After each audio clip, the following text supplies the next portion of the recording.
ना हुआ है, क्या कारण है? मैनपुरी आएंगे, कुछ लोगों से भी मिलेंगे यहाँ पे, और एक सामाजिक लोग हैं कुछ, वो कार्यक्रम कर रहे हैं तो उनकी भी बात सुनेंगे। सामाजिक उसमें भी आना चाहिए, वे किस किस उस पर बातचीत करेंगे।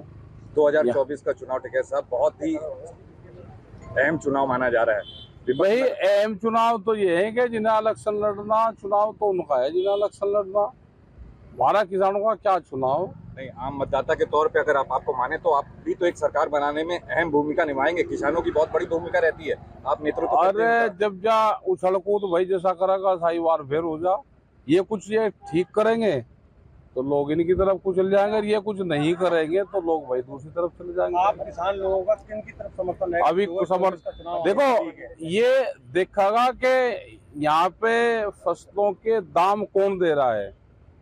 मक्का का किसानों को नुकसान है, अगर नुकसान में कोई वोट जिसको देना चाहता है वह दे सके। एमएसपी पे फसलें बिखरी क्या, आलू के किसान का क्या हाल है, पानी क्या हाल है, फर्जी मुकदमे हो रहे क्या, पहले वाली सरकार में ज्यादा होते थे या इसमें ज्यादा होते हैं, तो आदमी सारी चीज देखता है। एजुकेशन का क्या हाल है, तो ये सब चीज देखता है। अच्छा, वन नेशन वन पेंशन को लेके क्या आपकी क्या राय है? अभी इस पर पूरी चर्चा होनी चाहिए। वो ये है कि राष्ट्रपति को ज्यादा पावर देंगे, जो विपक्ष की सरकार होगी उसकी सरकार गिराएंगे, और फिर 4 साल तक, 1 साल में सरकार गिराएगा, 4 साल तक राष्ट्रपति शासन लागू रखेंगे। क्योंकि अगर कोई स्टेट ठीक काम नहीं कर रही और वन नेशन वन इलेक्शन का पॉलिसी देश में है तो उसका इलेक्शन कैसे करवाओगे?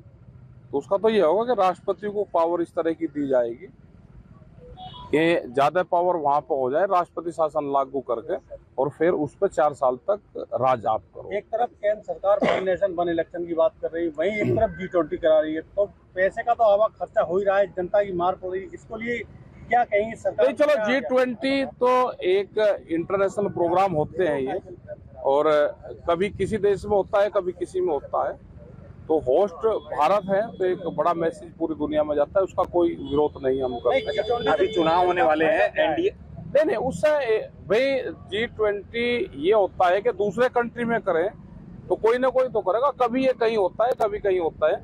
हमारा भी एक इंटरनेशनल प्रोग्राम है, हमें इसलिए पता है कि अब की बार हमारा भी करीब 800 डेलीगेट किसान संगठन के पूरी दुनिया से भारत में आएंगे। 2024 के चुनाव को लेके विपक्ष एक होके इंडिया नाम से गठबंधन तैयार किया है। भाई लड़ना पड़ेगा। आजू गैस का एक गोला नहीं चला अभी कहीं।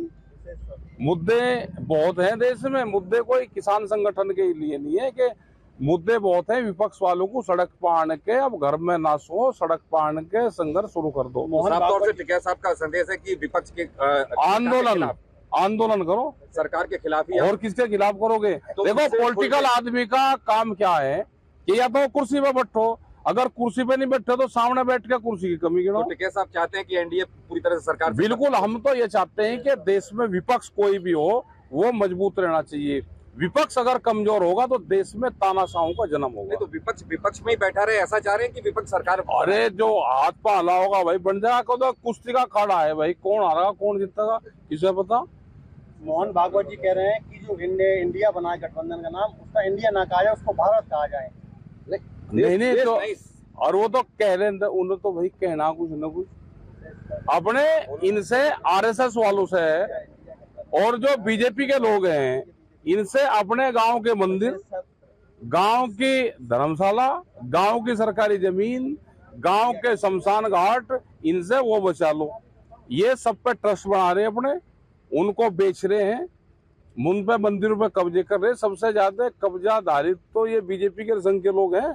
इनसे अपनी जमीन बचाओ। अगर किसी पे जमीन है गांव समाज की है तो उसका ट्रस्ट बनाओ अपना गांव का, अपने मंदिर बचाओ, नहीं तो बीजेपी के संघ के लोग ये सारे आपके कब्जा करेंगे। इतना जानकारी होने के बाद भी आप कह रहे हैं कि हम किसी का समर्थन नहीं कर रहे, जनता के ऊपर छोड़ दिया। तो जब आप बता रहे हैं तो फिर समर्थन क्यों नहीं दे रहे किसी? हम तो गाँव वालों की तो बतावे सारी बात है। जी, क्या लगता है कि जिस तरीके से केंद्र सरकार ने विशेष सत्र की मांग की है, क्या इंडिया गठबंधन से घबरा के की है? उन्हें लग रहा है अभी तो घबराहट है नहीं, अभी तो ये सारे डर रहे हैं। अच्छा, लगता है विपक्ष डरा हुआ, विपक्ष देश में तानाशाहों को जन्म देगा। इनको आंदोलन का रास्ता अख्तियार करना चाहिए। कोई भी कमी केंद्र सरकार की उसकी है, उसके खिलाफ बिल्कुल खड़ा होकर प्रदर्शन करने चाहिए। जब तक एक बार लाठियां नहीं चलेगी, आंसू गैस के गोले नहीं चलेंगे। देखो ट्रैक्टर तो हमारा है, हमने तो उसमें काबू पा लिया, ठीक है। कहीं ना कहीं इंडिया गठबंधन का डर बीजेपी सरकार को सता रहा है।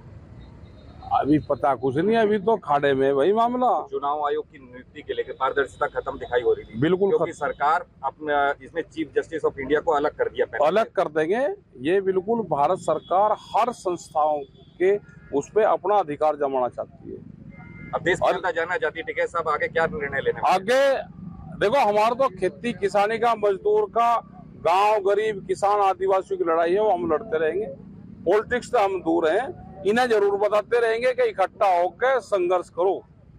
किसके लिए?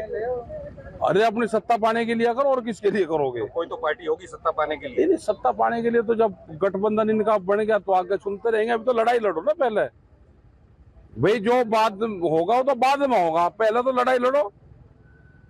आपने एक बड़ा आंदोलन किया था, हाँ, जिसकी चर्चा रही, क्या इस तरह का आंदोलन फिर से आगे देखा जाएगा? एमएसपी के सवाल पे देश में बड़ा आंदोलन होगा। एक चर्चा पूरे देश में है कि एमएसपी मिलनी चाहिए। जैसे बिहार के किसान को अकेले मक्का पे 5,000 करोड़ का नुकसान है, धान पे भी उनको ऐसा ही है, लाखों करोड़ रुपए का एक स्टेट में नुकसान है। अगर हम यहाँ पे भी लगाए कि मक्का, बाजरे में और धान में यहाँ के क्षेत्र के किसानों को कितना नुकसान है, अगर एमएसपी गारंटी कानून देश में लागू हो जाए तो किसानों का कुछ भला हो सकता है।